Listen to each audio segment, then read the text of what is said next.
Welcome to video 4 of The Lever of Life. Now in today's video, we're going to discuss your big whys and how they can leverage you into motivation and success. Now let's take a moment and review what we learned in video 3 of the Lever of Life series. Now we learned about our why nots and how they can actually keep us stuck, tied down like that elephant. We discussed some examples of our present payoffs and our future fears. These are the things that we want to avoid or afraid of doing or facing. I then challenged you to examine some of your present payoffs and future fears.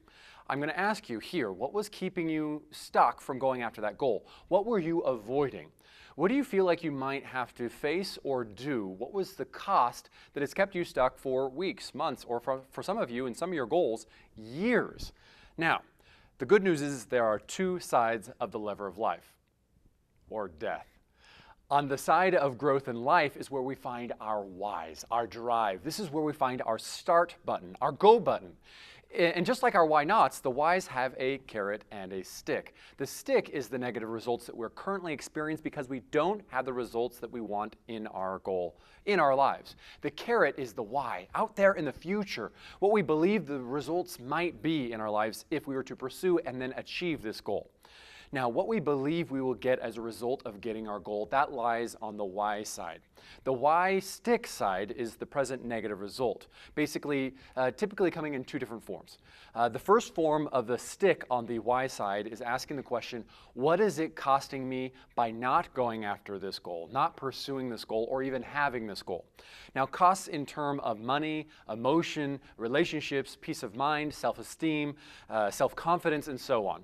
And the other negative result is, what does not going after or having my goal prevent me from being, doing, or having?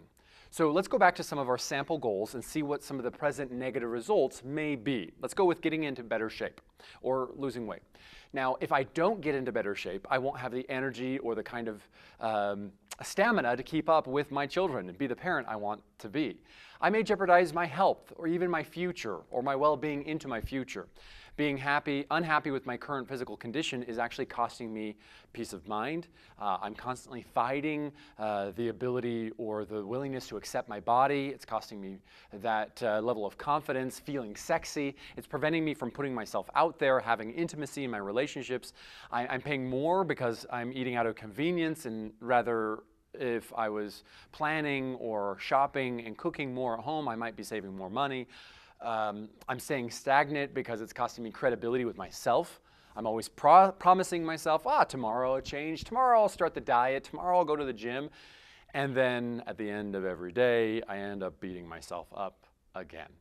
All right, let's take a look at a goal of growing my business. All right, so what would be the negative results of not pursuing this goal? Is I will never get out of that overwhelm of having to do everything myself. I'm just barely making it, and it's preventing me from feeling abundance. I won't have the freedom to have a bigger team, more customers, more money that could bring me. Even when I'm at home, I'm spending time with my family, my friends, and yet I'm still stressing out about work, and so on and so on.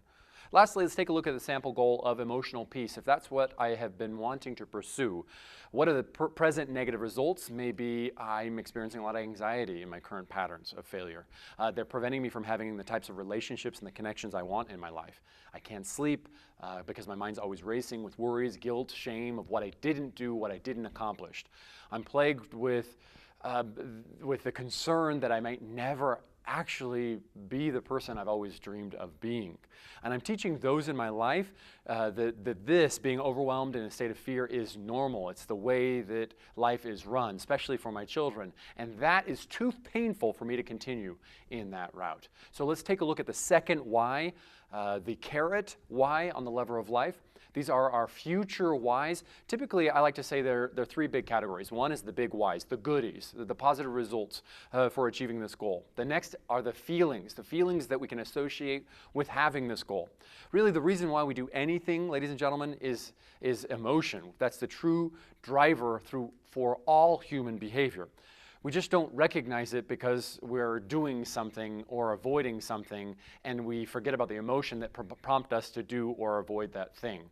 Or we're justifying our actions through logic, and we forget about the emotion at the core of that. And the third why, or the third carrot, if you will, are the rewards. All of the goodies, all of the tangible and emotional rewards, big and small, the benefits of achieving the goal or even pursuing that goal that I might experience along the way. So let's take a look at our sample goals. First off, if I wanted to get in better shape, what would be some good carrot, some good why? As I take the effort to strengthen my body, I feel more powerful. I'm eating foods that are fueling my body rather than just filling my tummy. I'm having more energy. I'm chasing my kids around the park. I'm kicking it into high gear at work. I feel sexy, right? Now, the future whys of growing my business. And now, if I don't grow my business, I may not ever know what I'm capable of. So if I do, I will find more people that I synergize with. I feel more successful. I feel more passionate in my life about what I do. I feel like I'm fulfilling my purpose. I'm learning about the do's and don'ts of growing a business, and I can apply that to all other areas of my life. I feel successful. I have more freedom. I have more time, more financial abundance, and I can have more fun now. This is great. Now, what about the sample goal of emotional peace? If I could create more peace, I could sleep better at night.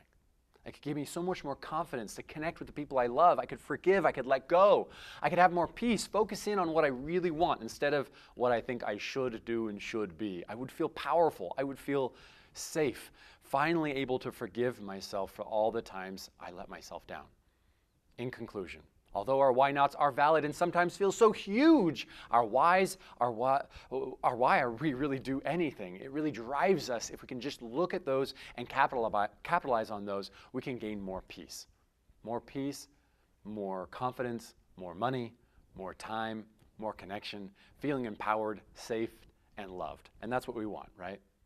Now, your action items for this video for today are to list 2 to 3 present negative results for not going after that goal, your goal, and 2 to 3 future whys for achieving it. Really get into the emotion. With all the negative results, really go there. After you find one result, ask yourself, okay, what's the negative result of that? Painting a very clear picture of the pain that you're in and the incredible life you're about to have while achieving this goal. Leveraging yourself into burning desire.